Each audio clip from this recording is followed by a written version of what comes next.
হতাশা মাদক দিয়ে দূর হয় না। হতাশা দূর হবে, বলে দিব, তিনটা জিনিস, মাত্র তিনটা। কয়টা ভাই? এক, 5 ওয়াক্ত নামাজ। এক কি?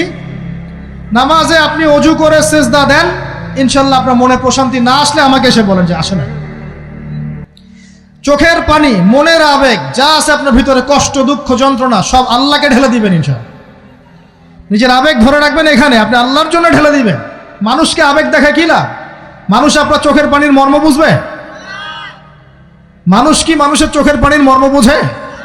আপনার পিতা যদি মারা যায়, আমার কাছে এসে দোয়া চান কান্নাকাটি করে, আমি দোয়া করতে পারবো, কিন্তু আমি কিন্তু আপনার ফিলিংসটা বুঝতে পারবো না।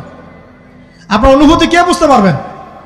আল্লাহ পাক আপনার ঘাড়ের রগের চেয়েও কাছে আছে। সুবহানাল্লাহ, সুবহান আল্লাহ পাক ঘাড়ের রগের চেয়ে কাছে আছে। কোরআন তেলাওয়াত, যে ব্যক্তি কোরআন তেলাওয়াত করতে পারে নিয়মিত, তার মনের মধ্যে এই হতাশা, এই ভীরুতা, এই কাপুরুষতা কিচ্ছু আসবে না ইনশাআল্লাহ। আমি গ্যারান্টি দিচ্ছি আপনাকে, হতাশা আসবেই না আপনার মনে, যদি আপনি কোরআন বুঝতে পারেন। কোরআনের একটা আয়াত নিয়ে কোনো কোনো সময় দেখা যায় 2-3 ঘন্টা সময় পার হয়ে যাচ্ছে, আয়াতটা ছেড়ে সামনে যেতে পারছি না।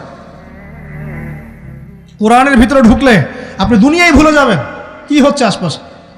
আমি এমন অনেক আলেমকে দেখেছি যে একটা বই, পাতলা একটা বই, আরবি বই নিয়ে পড়া শুরু করেছেন, ওই যে ফজরের পরে জোহরের ওয়াক্ত হয়ে যাচ্ছে, বইটাই শেষ করতে পারেননি এখন। বুঝতে পারবেন না, যখন আপনি ইলমের ভিতরে ঢুকে যাবেন, কোরআনের ভিতরে, হাদিসের ভিতরে, আপনার দুনিয়ার খেয়ালই নাই। একজন আলেম, তিনি এক রাত্রে একটা বই লিখেছিলেন, চটি বই, এক রাত্রের মধ্যে। বলা হচ্ছে, তার সম্পর্কে বলা হচ্ছে যে রাতের খাবার তাকে দেয়া হয়েছে, যে আপনি এটা খেয়ে নেন। তো সে খাবারটা পাশেই আছে, খাবারটা পাশেই আছে, খাবারটা খাবো, এটা লিখে খাবারটা খাবো, এরকম তার চিন্তা ছিল। ফজর হয়ে গেছে, বই লেখাও শেষ, খাবার এই অবস্থায় পড়ে আছে, ডুবে গেছেন ভিতরে, খাওয়ার মাথায় তার খেয়াল নাই। এরকম হয়। একজন মনীষী, বিখ্যাত মনীষী, রিয়াদুস সালেহিন কিতাবের রাইটার, সংকলক আল্লামা নববী রাহিমাহুল্লাহ, এরকম সারা রাত চলে গেছে, পাশে 2টা খেজুর, ওই 2টা খেজুর খাওয়ারই সময় পান। হাদিস নিয়ে গবেষণা করতে করতে করতে করতে রাত পার হয়ে গেছে। আমি বলতে চাচ্ছি, যখন ইলমের ভিতরে, কোরআন হাদিসের ভিতরে ঢুকে যাবেন, আপনার দুনিয়ার খেয়াল আপনার চলে যাবে ইনশাআল্লাহ। এই টেনশন, হতাশা, এই সেই বাদ।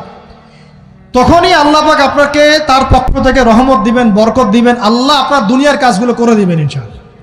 তখন দেখবেন কেউ আপনার দুনিয়ার ওই কাজটা করে দিয়েছে, কেউ ওই কাজটা করে দিয়েছে, কেউ বাসায় খাবার পাঠিয়ে দিয়েছে, আল্লাহ পাকই এগুলো করাই দিবেন ইনশাআল্লাহ।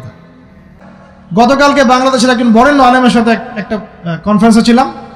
উনি বলছিলেন যে এক ব্যক্তি, এটা শোনেন, এক ব্যক্তি খুব তার শখ যে তিনি সাহাবীদের মতো নামাজ পড়া শিখবেন। কথা বুঝতে পারছেন?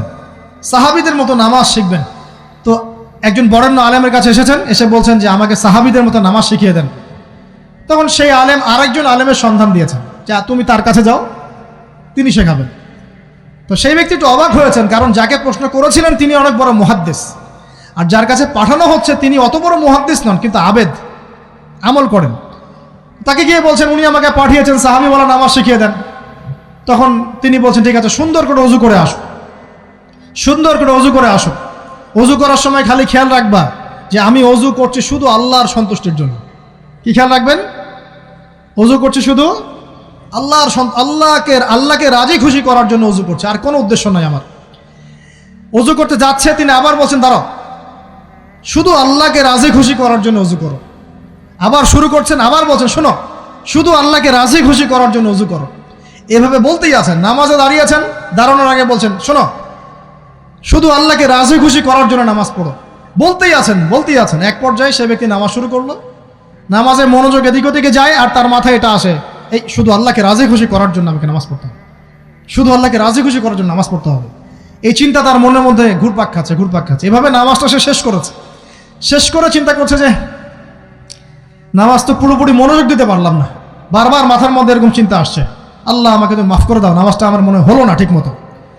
তখন সে ফিরে এসে তার সে ওস্তাদকে বলছেন আমার তো নামাজ এরকম করে পড়লাম, কিন্তু শেষমেশ মনে হলো যে নামাজটা হয়তো কবুল হয় নাই, আল্লাহর কাছে খুব মাফ চাইলাম, আল্লাহ আমাকে মাফ করে দাও, নামাজটা মনে হলো না।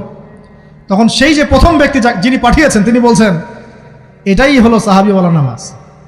তারা আল্লাহকে রাজি খুশি করার জন্য নামাজ পড়তেন, নামাজ শেষ করে আল্লাহর কাছে ইস্তেগফার করতেন, আল্লাহ কিছুই হলো না, কিছুই হলো না। আমার কথা কি বুঝতে পারছেন? অতএব আল্লাহকে রাজি খুশি করার জন্য আপনি আপনার আবেগ, আপনার ইবাদত সব ঢেলে দিবেন ইনশাআল্লাহ। অন্য কারো কাছে কিছু পাওয়ার আশা করবেন।